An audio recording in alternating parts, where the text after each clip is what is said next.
можноста Република Северна Македонија да биде додадена вредност од консуматор на безбедносни услуги, да биде провайдер, да придонесува во европската безбедност е привилегија за сите нас, меѓутоа е признавање.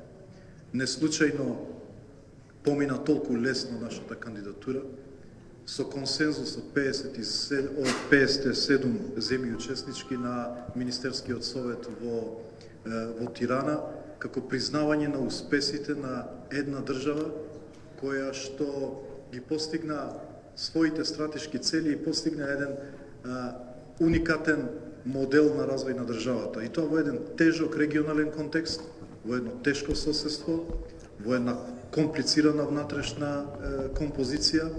Денеска е уникатен модел на функционална мултиетнична демократија, земја која што стана пример за култура на компромис, за помирување со соседите, земја која што има една витална демократија. Во текот на годините, нашиот високо способен персонал, повеќето од нив државјани на Северна Македонија, поддржа изготвување на важно законодавство, вклучувајќи Законот за народен правобранител, Законот за спречување и заштита од дискриминација и повеќе закони поврзани со правосудниот систем.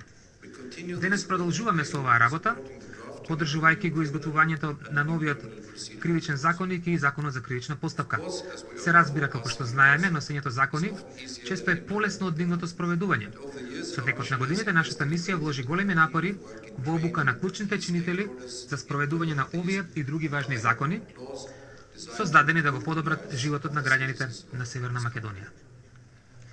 Јавноста ја знае и нашата мисија на следење на судењата во случаи од национално значење. Врз основа на нивните забелешки, нашите наблюдувачи дадоа бројни препораки за подобрување на судските процеси.